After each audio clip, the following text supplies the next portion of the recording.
Last July, I listened with interest to a new at that time podcast from Tortoise Media called Master, The Allegations Against Neil Gaiman. A friend recommended it to me, so I gave it a listen, even though I'd never heard of Tortoise Media. I went in naturally skeptical. I came out utterly convinced that Neil Gaiman, an author whose work I have enjoyed for the past 20 years at least, is a giant piece of shit. For those who haven't listened to that podcast, Master includes interviews with several different women who each accused Neil Gaiman of sexually assaulting and abusing them while they were in otherwise consensual, though problematic relationships. By problematic, I mean that one woman was first a fan of Gaiman's, another woman, Scarlett Pavlovich, was his child's nanny. All the women were decades younger than Neil Gaiman, so there was certainly a pre-existing power imbalance that meant a moral person with the upper hand in that relationship would have to tread carefully to be sure that they were abiding by the campfire rule, which I originally learned from Dan Savage. It's the idea that when you're in a relationship like that, you should leave your partner better than you found them. It became clear through the interviews with the women in that podcast, as well as the rebuttals, like the statements from Gaiman, that he did not abide by the campfire rule. As I posted on Blue Sky at the time, after listening to the podcast, Gaiman's response to those allegations was to merely shrug and say that it was all consensual, but not to rebut any of the other details. So taking his words and taking Neil Gaiman in the best possible light, that means that in regards to his child's nanny, Pavlovich, on the very first day that he met her at his home where she was employed to watch his son, he, a 60-year-old millionaire, asked her, a 20-year-old on the verge of homelessness, to get into a bathtub naked. And then he got naked and joined her in that bathtub. And then they enjoyed a consensual sexual liaison, after which she was shooed off to go watch his child. Honestly, not a great look when you combine his feeble defense with the fact that this podcast was produced in England, one of the most libel suit-friendly countries on the planet. Personally, I found absolutely no reason to doubt the testimony of the women involved, but many people responding to me on social media did. They told me Tortoise Media is run by transphobes, that one of the hosts is Boris Johnson's sister, that no other media was reporting on this story, that it was not an admission of guilt that Gaiman had allowed several weeks to pass without releasing any public statement or taking the podcast hosts and producers to court for clear defamation. Here's the thing. I do not, in fact, just literally believe all women all the time in everything they say.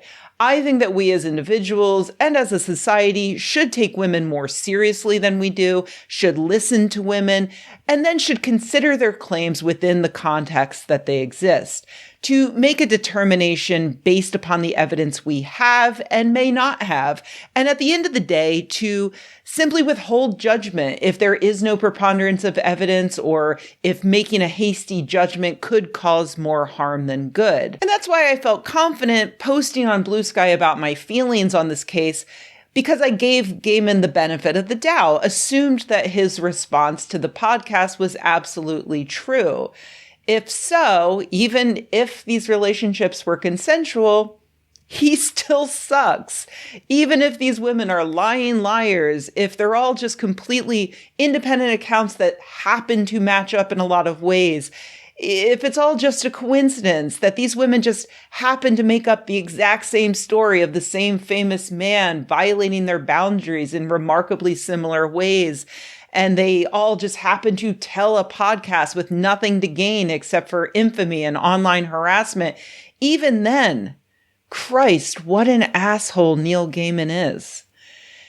Anyway, all of that is in the past now because in the 6 months since that podcast debuted, more evidence has come out that those women maybe are not, in fact, lying. Not only is Neil Gaiman an asshole by his own admission, but it certainly appears as though he is, in fact, an abuser at best and a rapist at worst. and also a terrible father who seems like he's setting his son up to be the same horrible person that he is. Because this month, New York Magazine published a detailed follow-up to the Tortoise Media story, and not only do they repeat and further confirm Pavlovich's story, but they include more horrific details from her time with Gaiman, along with the stories of several other women who weren't included in the initial podcast series. As always, links to everything I discuss in every video are found in the video transcript, which you can access using the link in the description or over at patreon.com/Rebecca or archived at skepchick.org. So feel free to click through, go read the entire gross story if you have the stomach for it.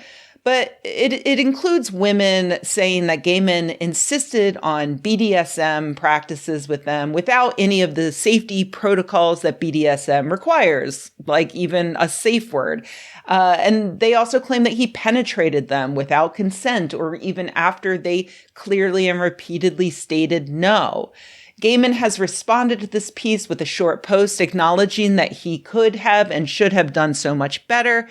I was emotionally unavailable while being sexually available, self-focused and not as thoughtful as I could or should have been. I was obviously careless with people's hearts and feelings, and that's something that I really deeply regret. It was selfish of me, I was caught up in my own story, and I ignored other people's. However, he insists that he has never engaged in non-consensual sexual activity with anyone, and so therefore, all of these women are independently lying or somehow misremembering what really happened.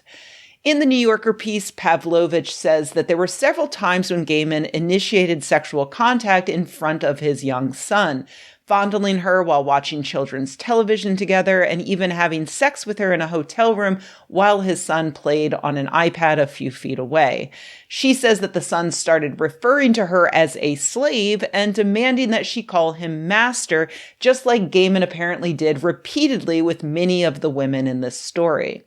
The master thing I find particularly interesting because this piece goes into a possible explanation for Gaiman's seeming fetish for violating and dominating young women. The fact that he grew up in a high-ranking Scientology family.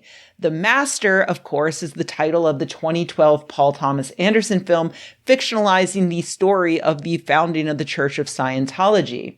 If you've been watching me for a minute, you know how I feel about Scientology. They're a dangerous cult who have been responsible for actual murders, actual deaths, and most recently they were in the news for harassing Danny Masterson's rape victims in the hopes that they would not testify against him. For more on that fun story, please see this video I made about that topic in 2023. I've been on this beat longer than you may realize. More than a decade ago, I had the opportunity to accompany my friend, writer John Ronson, to Scientology's annual gala at their British headquarters in West Sussex, where they presented an award to some quack who thought that they had discovered the cure for autism or something. It was really creepy and weird. I gave them a fake name just in case. I had no idea until now that I had been in the home county of Neil Gaiman, where he grew up with parents at the top of the Scientology hierarchy, his father even acting as the official spokesperson of the cult's UK wing. The New Yorker points out that L. Ron Hubbard was very much into torture as a punishment for Scientologists who stepped out of line, and he also decreed that children were just adults in tiny bodies, so they should be subjected to the same forms of punishment as adults. They cite someone who knew Gaiman's parents, who claims that at one point they punished a young Neil by nearly drowning him in a bathtub of cold water, a story that Gaiman would go on to include in his book, The Ocean at the End of the Lane. According to The New Yorker, that book was written after Gaiman's wife, Amanda Palmer, pushed him to talk about his childhood in the cult. That book also contains a scene where the father has sex with the nanny, so... Anyway, that brings me to another villain of this story, Amanda Palmer. As with Gaiman, I was a fan of Amanda Palmer for a while before I knew anything about her personally. I lived in Boston at the same time that she was there performing with her drummer as the Dresden Dolls. I even went to a show she put on at the American Repertory Theatre in Cambridge, which I really enjoyed. After the show, I met the director, who informed me that Palmer was the worst person he had ever met, and he couldn't wait for the show to end. Since then, every single thing I've learned about her has supported that random frustrated exclamation. How she made loads of money from Kickstarter but refused to pay her backup band, how she used people and dropped them, how she wrote a terrible poem about the Boston Marathon bomber. I stopped paying attention to her. In this piece, she is a complicated character. She's clearly married to a monster, which does get her sympathy. She is upset to learn from Pavlovich that Gaiman had sex with her in a hotel room as their son played a few feet away on an iPad, not even wearing headphones. She tells Pavlovich that she loves and supports her and doesn't want her to kill herself when Pavlovich is at her lowest. But also, women report Palmer handing them to Gaiman like a toy to be played with, broken, and then tossed away in the trash. She apparently knew exactly how Gaiman treated these young women, but she sent Pavlovich to his house alone to babysit anyway, choosing only to tell Gaiman to keep his hands off of her. When Pavlovich finally went to the police to report that Gaiman had raped her, they said that they would need Palmer's testimony in order to proceed against him. Palmer refused to talk to them, choosing instead to write a new song. Another suicidal mass landing on my doorstep. Thanks a ton. That's Pavlovich, I guess. A few more corpses in the sack. You'll get away with it. It's just the same old script. This world is shaped to have your back. You said, I'm sorry, then you ran and went and did it all again. It's like Shakespeare. Palmer herself has said that she has been sexually abused in her past, something that put Gaiman's future victims initially at ease. Surely this feminist with a history of being abused wouldn't marry an abuser, right? Wouldn't hand them over to an abuser, right?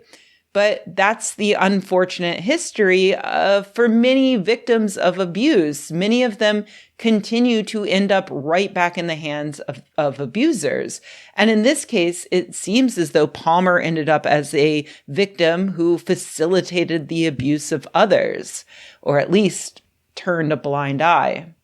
Much like the fans of the Foo Fighters made excuses for that band in the comments on my video about them contributing to the deaths of AIDS patients, and Johnny Depp fans made excuses for him in the comments of my video about him being an obvious abuser, I have no doubt that there will be fans of Neil Gaiman who will continue to insist that this is all smoke, no fire.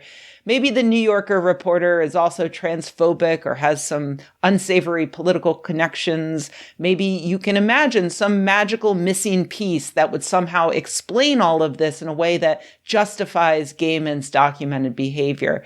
Maybe it's all just an elaborate conspiracy designed to take down one beloved author for some reason. Hey, maybe it's the Scientologists. They do lots of shady shit. We can always blame them. When I was in school, we were taught the philosophy of separating the art from the artist. Death of the author in one sense, in that it doesn't matter what an artist means with any piece, but it only matters what the audience understands a piece to mean. And in another sense, I learned that as an audience, we should set aside how we feel about the artists themselves, about their personal life, their political stance, their actions in real life, and focus only on the work that they produced and judge it on its own merits. I've always abided at least by that second meaning. I can enjoy Rosemary's Baby despite Roman Polanski being a rapist, Candide despite Voltaire being a racist, the acoustic version of Everlong, despite Dave Grohl spreading dangerous HIV conspiracies in his past. The only decisions I make with regard to the author is whether or not the great art they produce is worth giving them money if they're still alive. Like, I'm sorry, but I don't care how much fun the Harry Potter video game is. I'm going to pass. It's not even worth raising up the old skull and crossbones and hitting the high seas for that shit. But these days I realize there is this third way we should all learn to separate the art from the artist, and it's the other side of the coin from learning to appreciate art from an artist you find repugnant. It's learning to criticize an artist even though you still enjoy their art. Yes, Neil Gaiman may have given you decades of joy from his stories. You can still appreciate that. while acknowledging that he might be a monster. Hell, you can even watch the next season of The Sandman if you want. My math equation might say that particular art is not worth supporting that particular monster, but your math might come out different, and that's for you to decide. After all, there's also a lot of worthy actors and writers and directors who you'll be supporting too. It's not black and white. I know that's uncomfortable. All that said, I'd like to end this video on a positive note, much like the New Yorker article does. At the end, 3 of the women who say that Gaiman abused them all flew to the same place to meet for New Year's Eve, where they sat around a bonfire and shared their intentions for the coming year. And do you know the home where they all met? Oh, it's just Michael Stipe's house. That's right, the absolute king, my childhood queer icon, vegetarian, humanist, pro-choice advocate, Captain Scrummy from The Adventures of Pete and Pete. What can I get you, son? How about a sludge sickle? You seem like a bona fide sludge sickle, man. See? Sometimes the artist is still okay.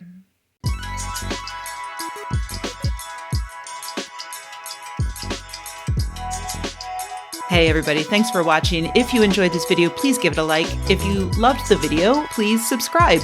And if you think the world could use more videos like this and you happen to have a few bucks laying around, head to patreon.com/Rebecca and join an awesome community of nerds like the people whose names you see on the screen right now. Thanks.